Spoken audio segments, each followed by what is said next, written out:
Muy buenas tardes, estimados alumnos. Vamos a dar inicio a la clase número 14, siempre dándole continuidad al tema del derecho de integración o derecho comunitario, como algunos le llaman.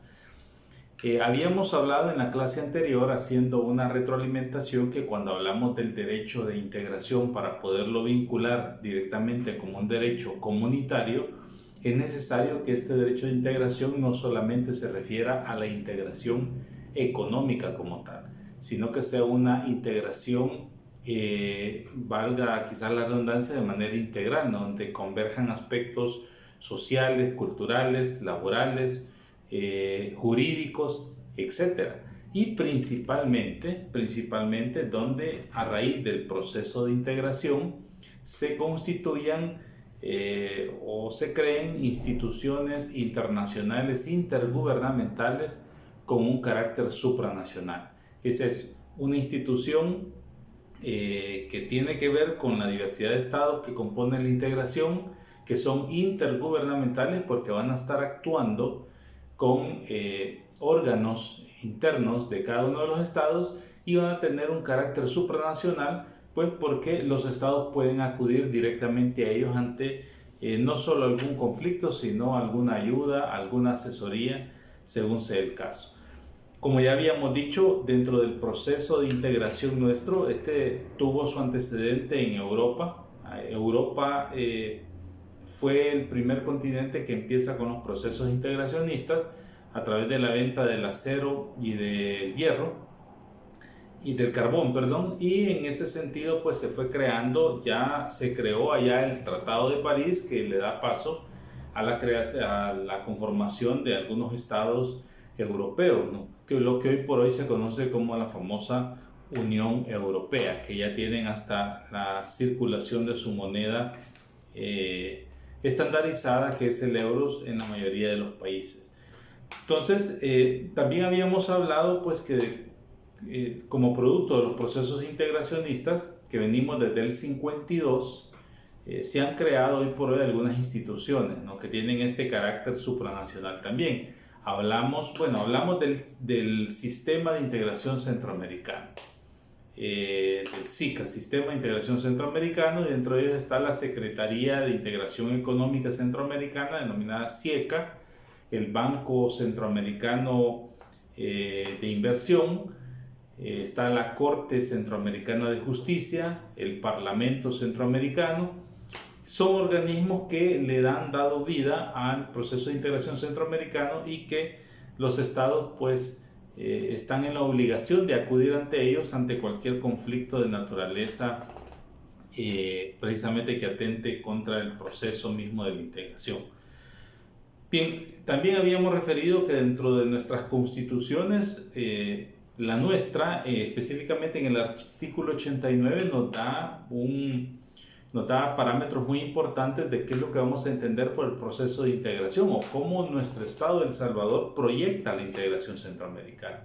Y recoge, decíamos, tres elementos importantes. Uno, una integración muy completa, ¿no?, con aspectos humanos, económicos, sociales, culturales. El segundo, pues, habla de la instauración de convenios o tratados internacionales que tengan que ver con el desarrollo de esto. Y tercero, las instituciones supranacionales. O sea, nuestra Constitución, al menos en términos jurídicos, pues estamos bastante ubicados de cuál es nuestra visión integracionista. No así, por ejemplo, Panamá y Honduras, que únicamente reflejan algunos aspectos de integración en sus considerandos de las cartas magnas. Entonces, por ahí tendría que haber, diríamos, una reforma a esto, una incorporación más sobre el articulado respecto a los procesos integracionistas. Bien, eso es como una retroalimentación de la clase que habíamos visto anteriormente. Ahora, es importante mencionar, cuando hablamos, por ejemplo, del Parlamento Centroamericano, que tiene su sede en Managua, está constituido por su protocolo, ¿no? El protocolo que establece el Parlamento centroamericano, y están sus funciones, que desde luego pues son vinculantes para los estados también. Tienen la capacidad dentro de su competencia de formular proyectos de convenio, de tratados internacionales, o también emitir opiniones consultivas sobre cualquier tema relacionado a la integración. Asimismo, la Corte Centroamericana, ubicada en Guatemala, la Corte Centroamericana, que es constituida por su protocolo como tal, el protocolo de constitución de la Corte Centroamericana, y sobre esto es importante mencionar algo. Han habido varios estudios que nos llevan a establecer de que la Corte necesita algunas mejoras dentro de su articulado o dentro de sus funciones como tal. Y recordemos que la Corte Centroamericana es básicamente el órgano judicial de todo este proceso integracionista, donde van a conocer todos los conflictos relacionados a la integración. Pero haciendo un análisis del estatuto de la Corte Centroamericana, haciendo un análisis, encontramos algunos aspectos que vale la pena resaltar, que conozcamos y hacer, digamos, la comparación o las propuestas necesarias de cambio, de mejora, para que los procesos vayan caminando de la mejor manera.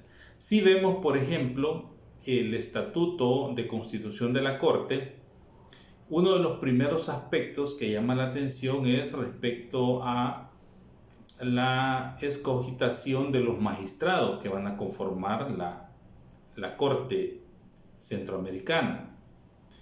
Fíjense que el estatuto de la Corte, por acá lo tengo, vamos a leer lo que dice el artículo respecto a la escogitación de magistrados. Dice el estatuto de la Corte, dice, los magistrados, vamos a ver, dice, la Corte, artículo 8, la Corte se integrará con uno o más magistrados titulares por cada uno de los estados. Cada magistrado titular tendrá su respectivo suplente, los que deberán reunir las mismas cualidades de los titulares. Artículo 9. Los magistrados deberán ser personas que gocen de alta consideración moral y reunir las condiciones requeridas en su país para el ejercicio de las más altas funciones judiciales.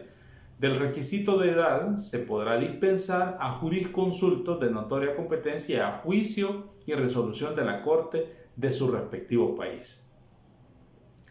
Artículo 10. Los magistrados titulares y suplentes de la Corte serán electos por las Cortes Supremas de Justicia de los Estados.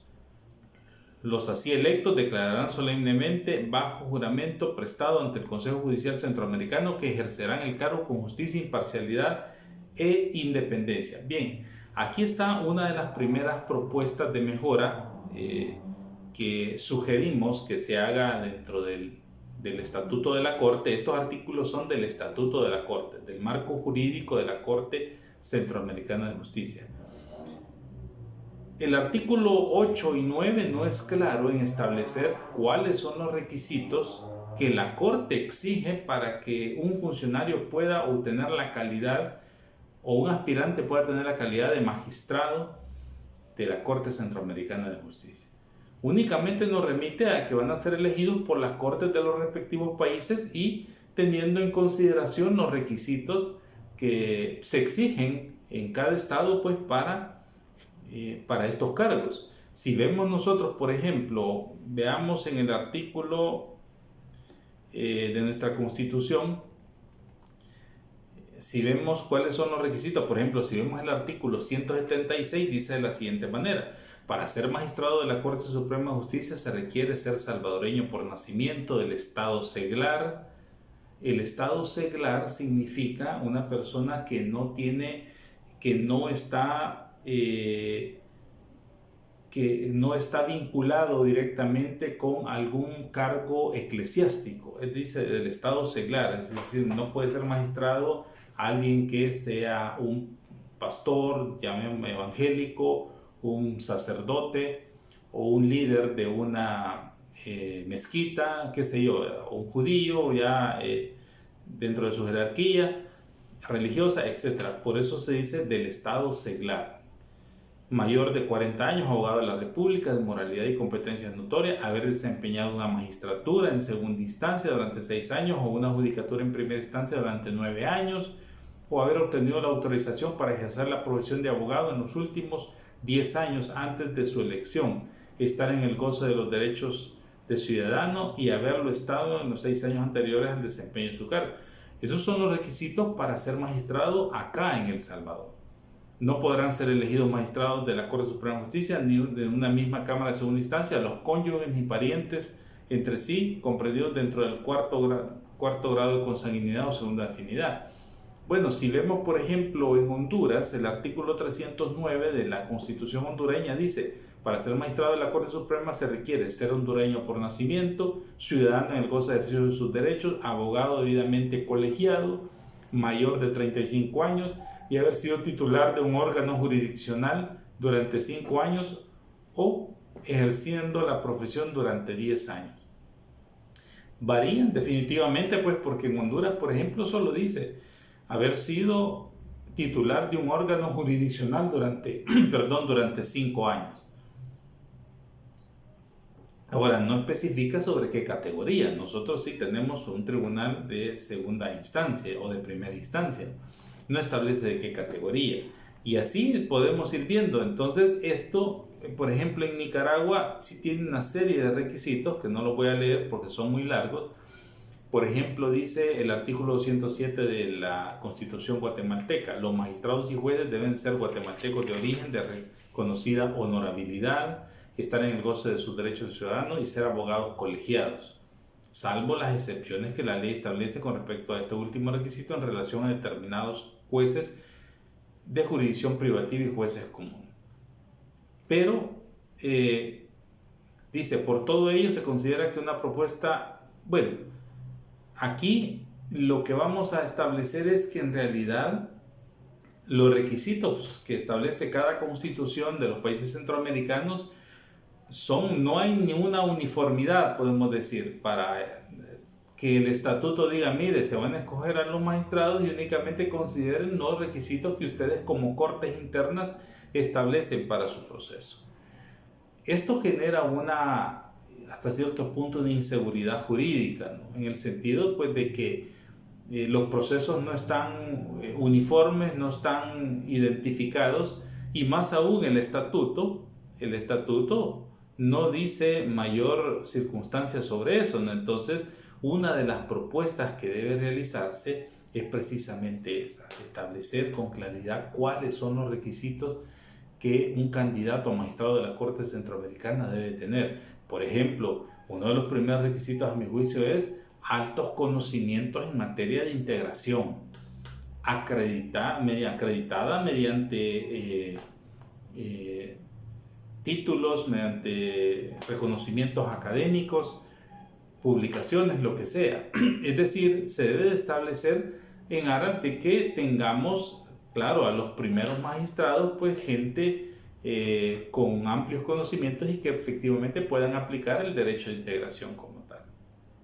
Eso es en relación a la escogitación. Hay otro punto acá muy importante que quiero tocar con ustedes. Dice, fíjense bien, los magistrados, artículo 11, los magistrados de la Corte desempeñarán su cargo durante 10 años y podrán ser reelectos. Siempre se ha considerado de que este periodo es demasiado largo, ¿no? para este cargo. Una persona, quiere decir que pudiese estar 20 años como magistrado en una corte centroamericana. Estaríamos hablando casi de un cargo vitalicio, ¿no? Porque en realidad me refiero al tipo de magistratura que se tiene, al tipo de magistratura y a la envergadura que requiere esto, ¿no? Consideramos de que este artículo 11 debe de ser también reformado, debe de establecerse un parámetro prudencial, no de 10 años, o podría ser de 10 años, pero que ya no puedan ser reelectos como tal. En ese sentido, eso va generando también una viabilidad, una renovación de ideas, de pensamientos, de procedimientos y de criterios, por supuesto, que se van a tener al momento de resolver cada conflicto jurídico que se le presente a la Corte. Perdón. Entonces, vean que es importante eso, el mandato de lo que establecen en el estatuto. Hay otro aspecto, otro artículo importante también del estatuto de la Corte. Si nos vamos al artículo 25, fíjense, es interesante esto, artículo 25, del Estatuto de la Corte dice: la competencia de la Corte no se extiende a la materia de derechos humanos, la cual corresponde exclusivamente a la Corte Interamericana de Derechos Humanos. Veamos ahora qué es lo que dice el protocolo de Tegucigalpa. Vean lo que dice el protocolo de Tegucigalpa. Vámonos al artículo 4. Vamos a ver, el artículo 4 dice: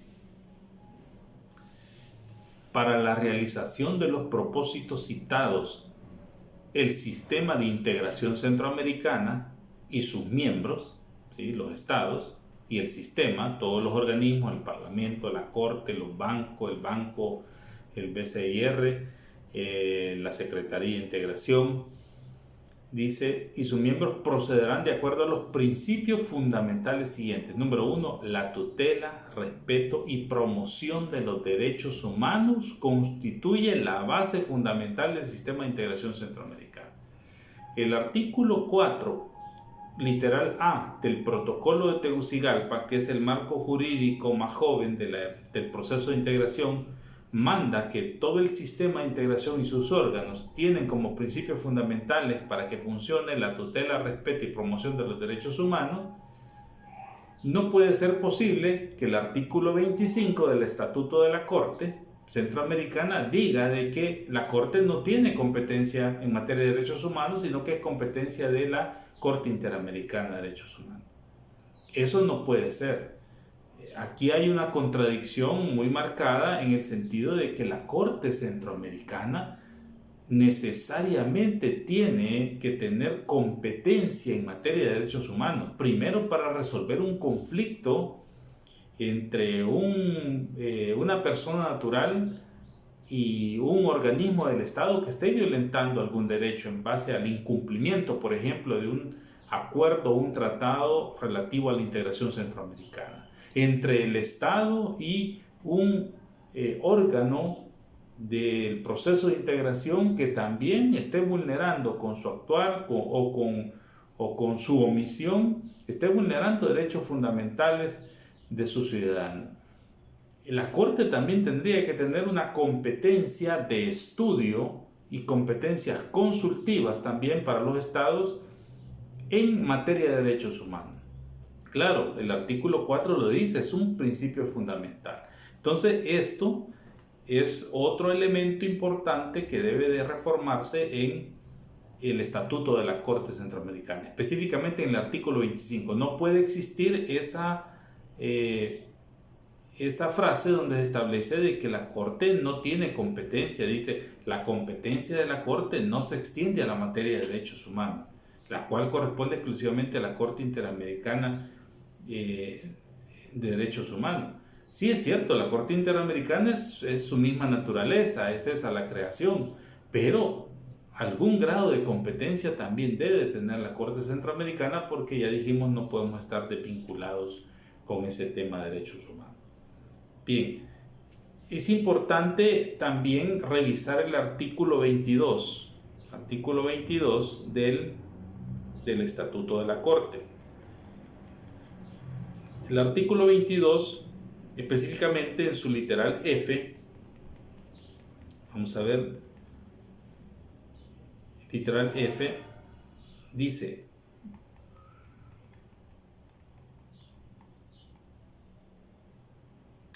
literal F dice, vamos a ver, 22, la competencia de la Corte será conocer y resolver a solicitud del agraviado de conflictos que puedan surgir entre los poderes u órganos fundamentales de los estados y cuando de hecho no se respeten los fallos judiciales. Bien, consideramos de que esta atribución no debe ser competencia de la Corte Centroamericana. Primeramente, pues porque tratar de resolver un conflicto entre poderes de Estado, un órgano legislativo, ejecutivo, como ya sucedió acá, ¿no?, hace un par de años, ante un incumplimiento por parte de la Asamblea Legislativa de una resolución de la Sala de lo Constitucional, se llevó el proceso hasta la Corte Centroamericana, o se intentó llevarlo allá. Definitivamente esta competencia no debe de estar como parte de la Corte Centroamericana, ¿no? Es inmiscuirse, digamos, en la jurisdicción interna como tal. Acordémonos, todos los organismos supranacionales, por regla general, tienen una competencia o una jurisdicción complementaria en los estados.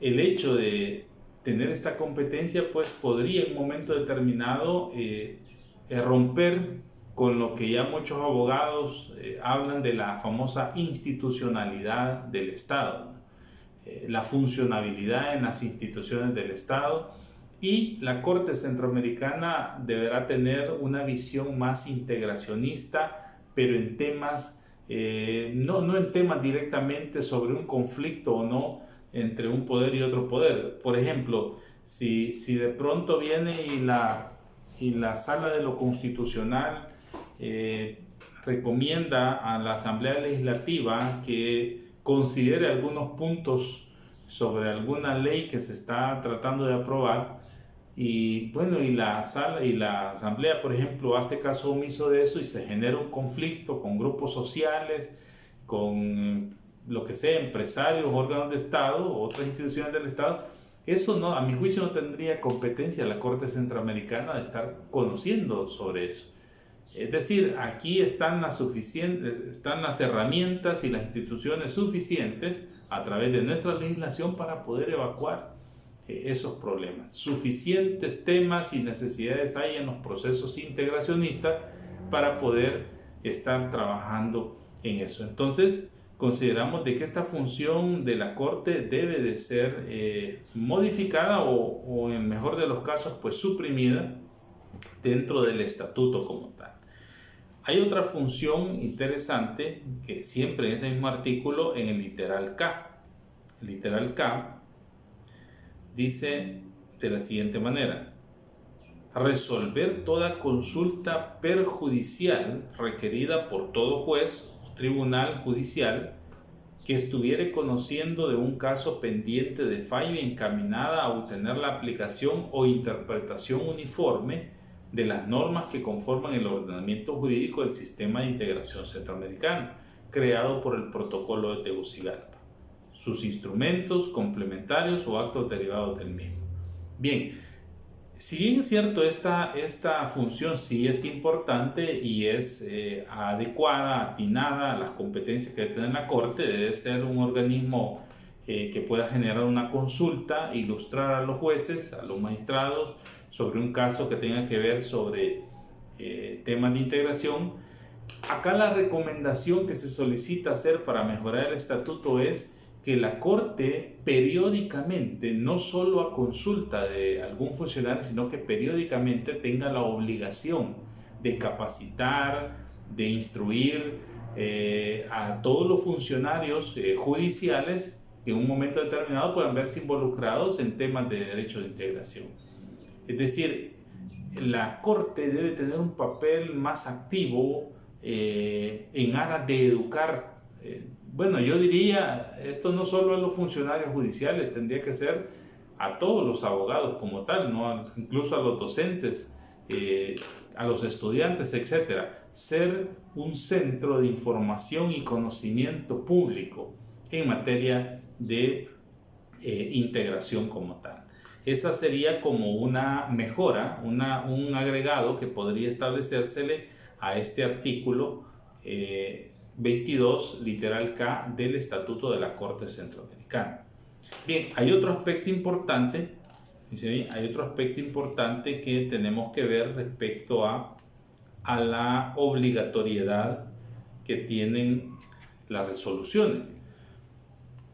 La Corte, fíjense bien, la Corte Centroamericana es un organismo supranacional, un órgano judicial que tiene competencia sobre todos los estados. Eso es más que claro.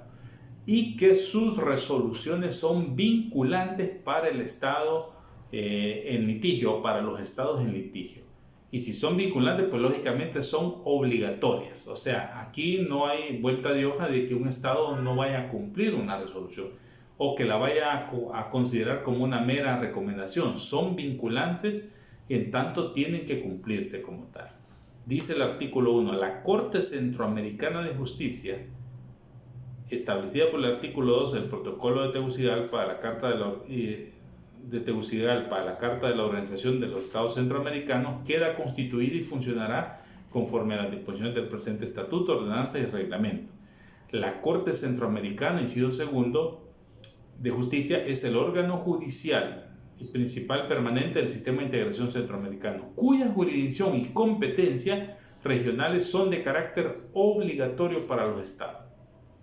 Cuya jurisdicción y competencia son obligatorios. Ningún estado puede venir en Centroamérica y Panamá, que somos parte del proceso integracionista, decir, mire, la Corte no tiene por qué venir acá a ejercer jurisdicción. O sea, es obligatoria para los estados. En el texto de este convenio dice a la Corte Centroamericana de Justicia se le llamará también la Corte. Ahora, dice el artículo 3, la Corte... Dice, la Corte tendrá competencia y jurisdicciones propias, con potestad para juzgar a petición de parte y resolver con autoridad de cosa juzgada, y su doctrina tendrá efectos vinculantes. Su doctrina tendrá efectos vinculantes para todos los estados, órganos y organizaciones que formen parte o participen en el Sistema de Integración Centroamericano para sujetos de derecho privado. Vea qué interesante. O sea, no solo las resoluciones que establece respecto al litigio que está conociendo de un estado contra un organismo, digamos, de integración, o de un estado para con otro estado frente al incumplimiento de un tratado, por ejemplo. No solo son obligatorias las funciones para estos estados como tal, sino que la doctrina, la jurisprudencia que se vaya sentando, que se va estableciendo, son vinculantes también, deben de acatarse por los órganos que conforman el sistema de integración y por los demás estados cuando se quiera realizar algún tipo de acto similar o algún acto jurídico, un hecho jurídico similar a los que ya se habían conocido. Es decir, tiene toda esta facultad la Corte, tanto en las resoluciones judiciales como en la doctrina que establece. Ahora, hay una situación acá. Si nos vamos al artículo 39, por eso les leí primero la obligatoriedad tanto de la competencia, de las resoluciones como de la doctrina. Si nos vamos al artículo 39, dice de la siguiente manera. Dice, las resoluciones interlocutorias, laudos y sentencias definitivas que dicte la Corte no admitirán recurso alguno. Son vinculantes para los estados o para los órganos u organismos del Sistema de Integración Centroamericana y para las personas naturales y jurídicas, y se ejecutarán como si se tratara de cumplir una resolución, laudo o sentencia de un tribunal nacional del respectivo estado, para lo cual bastará la certificación extendida por el secretario general de la Corte. Sí, con ese instrumento, con esa certificación del secretario de la Corte, pues las autoridades de cada estado están en el estricto cumplimiento de darle vigencia y valga la redundancia, cumplir esa sentencia como tal. Ahí es claro el artículo 39, pero aquí viene lo interesante. Dice, en el caso de incumplimiento de los fallos y resoluciones por parte de un estado, la Corte lo hará saber a los otros estados para que utilizando los medios pertinentes aseguren su ejecución. Aquí es necesario hacer una reforma a este artículo, especialmente en la última parte, en lo que concierne al incumplimiento. Ya se sabe que no pueden incumplirse, pero acordémonos que eso es en teoría, ¿no? Pero ya en la práctica, cuando un estado incumple o un organismo incumple, dice, en el caso de incumplimiento de los fallos y resoluciones por parte de un estado, la Corte lo hará saber a los otros estados para que utilizando los medios pertinentes. ¿A qué se refiere el Estatuto de la Corte cuando habla utilizando los medios pertinentes? Alguien pudiera decir, mire, se refiere, por ejemplo, utilizando las instancias legales que hay en cada estado, váyase a la Procuraduría para la Defensa de los Derechos Humanos, váyase a la Corte, mediante un amparo, qué sé yo, o váyase a la Fiscalía, depende de la naturaleza que sea la situación, la resolución. ¿Serán esos los medios pertinentes que aseguren su ejecución? Creo que acá el estatuto se ha quedado muy vago, muy incierta su redacción cuando habla de se le va a notificar a los estados para que utilizando los medios pertinentes. Esto definitivamente genera otro tipo de inseguridad jurídica. No podemos considerar, bueno, ¿a qué tipo de medios pertinentes nos referimos? O sea, la ley no ha sido clara. ¿Qué podría establecerse, por ejemplo, ahí? Bueno, podrían establecerse varias cosas, ¿no? Pero una de las primeras exigencias, mejor dicho, de las primeras consecuencias que podría tener un Estado que no cumple una resolución de la Corte Centroamericana, a mi juicio podría ser una suspensión temporal del sistema de integración centroamericano. Se me ocurre, ¿no? Pues, esto está sujeto a debate. Podría ser una sanción pecuniaria, por ejemplo, en un primer momento para resarcir algún daño.